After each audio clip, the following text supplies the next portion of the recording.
y a évidemment quelque chose de magique dans ces grands moments. On en a égrené quand même un certain nombre tout au cours de cette semaine. Quel génie!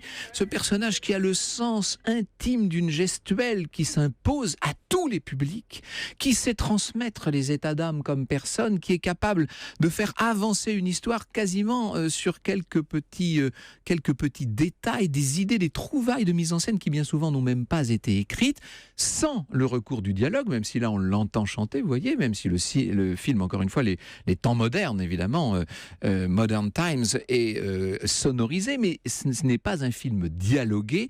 Et je pense qu'on peut dire que si ce film n'avait pas vu le jour, que si Charlie Chaplin n'avait pas donné naissance à ce film Les temps modernes, il ne serait pas aujourd'hui considéré comme un des grands personnages du XXe siècle. S'il est aujourd'hui encore en photo sur les couvertures des manuels scolaires, Charlie Chaplin, c'est parce qu'il a été un jour ce petit personnage de Charlot, dernière apparition réelle de Charlot d'ailleurs dans un film, 1936, c'est parce qu'il a été ce Charlot pris dans les rouages extraordinaires de cette machine qui le broie, qui l'instrumentalise, qui l'essore littéralement. Ce qu'il a voulu montrer là, c'est l'aliénation de l'être humain par un monde moderne. Qu'il envoie à l'hôpital d'ailleurs dans le film. Ah oui, qu'il l'envoie, on pourrait presque dire, hors du monde des vivants et de la société.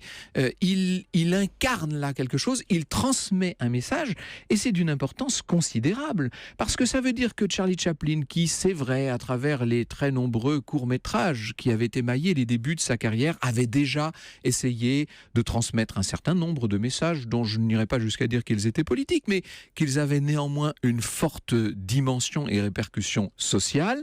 Eh bien, Charlie Chaplin, cette fois, prend position littéralement. Et inutile de vous dire qu'il ne se fait pas que des amis.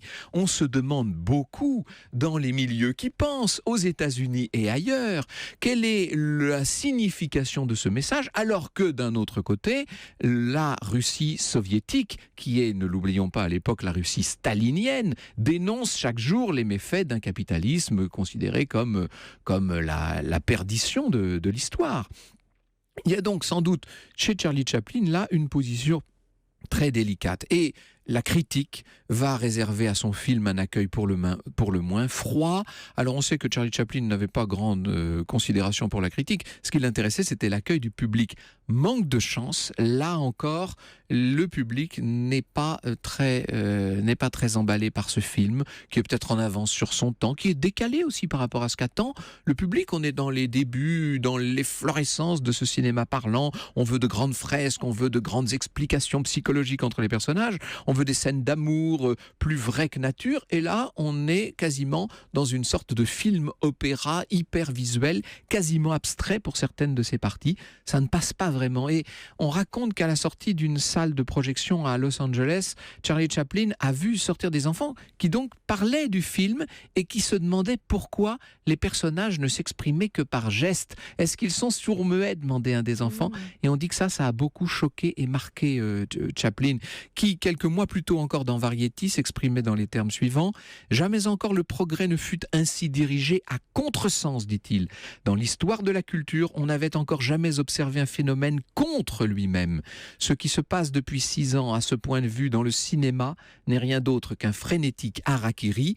L'art cinématographique s'est trahi lui-même. » Et cet après-midi, Franck Ferrand, vous avez décidé de vous arrêter sur 2 grands films qui ont marqué la carrière de Charlie Chaplin, Les temps modernes et Le dictateur. Oui, alors ce sont évidemment des films qui n'ont pas été bien accueillis ni par la critique, disons-le, ni par le public à cette époque, même si aujourd'hui, évidemment, ce sont considérés comme des films absolument extraordinaires. Et l'on commence à dire, et ça, vous allez voir les répercussions que ça aura très bientôt, on en parlera demain, bien entendu, on commence à dire Charlie Chaplin est un communiste. Et en fait, nous avons à la tête d'une des plus grosses sociétés de production d'Hollywood, nous avons un réalisateur qui est considéré comme l'un des plus grands réalisateurs du monde, qui est avant tout un communiste.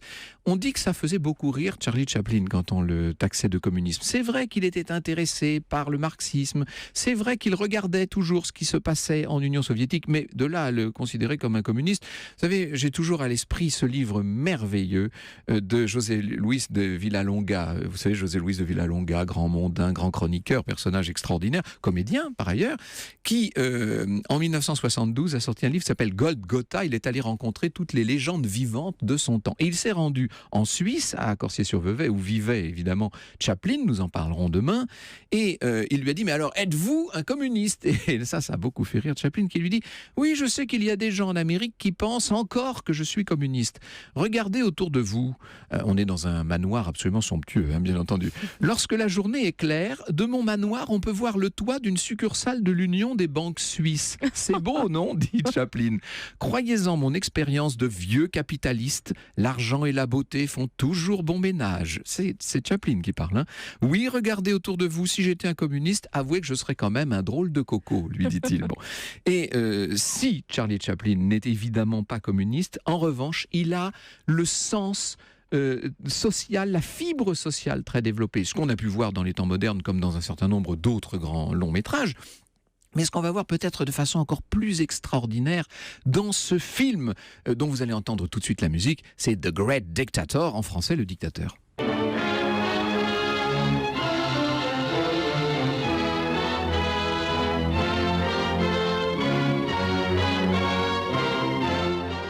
Dans ce film, Charlie Chaplin s'attaque personnellement et directement à Hitler quand même. C'est assez extraordinaire ce qui se passe à une époque, ne l'oubliez pas, où le premier partenaire commercial des États-Unis et de toutes les grandes sociétés américaines en Europe, c'est l'Allemagne, bien entendu. L'Allemagne nazie, bien entendu, ça pose des problèmes énormes. On lui demande, on fait pression sur lui, on le supplie de renoncer au tournage de ce film. Il n'en fait rien, il ira jusqu'au bout avec celle qui est devenue son épouse, même si c'est dans un premier temps, ça a été un mariage très discret, assez exotique d'ailleurs. C'est évidemment Paulette Goddard qui a été d'abord sa partenaire dans les temps modernes et qui est évidemment celle qui va porter avec lui le film le Dictateur. Ils se sépareront peu de temps après d'ailleurs le film le Dictateur. Ce qui est amusant, c'est qu'ils ne se marient que quelques temps avant de se séparés. Oui, ça a été un mariage éclair. C'est bizarre. Mais ils ont vécu en revanche longtemps, 8 ans ensemble. Et puis après cela, il y a cette anecdote assez extraordinaire. C'est Orson Welles, vous savez, Orson Welles, grand personnage aussi d'Hollywood, à qui un dramaturge célèbre a demandé de recevoir sa fille chez lui et de la promener un petit peu dans Hollywood. Et alors Orson Welles lui fait les lignes de la main, n'est-ce pas? Et il lui dit, oh, mais elle est très jeune, cette petite jeune fille, et lui dit, oh, je pense que vous vous marierez avant peu et je peux même vous dévoiler le nom de votre futur mari. Il s'appelle Charlie Chaplin, dit-il. La jeune fille rougit, elle éclate de rire. Vous aurez compris qu'elle s'appelle Oona O'Neill. Elle est la fille du grand dramaturge Eugène O'Neill. Elle va effectivement devenir la 4e et dernière, j'allais dire, et véritable épouse de Charlie Chaplin. Et alors elle aura la sagesse de ne pas tourner avec lui, de se mettre en marge du cinéma, de lui donner pas mal d'enfants, nous y viendrons demain, et de se consacrer entièrement, non seulement à la carrière, mais je dirais à la vie de son mari. C'est peut-être cela, finalement, que Chaplin attendait depuis si longtemps.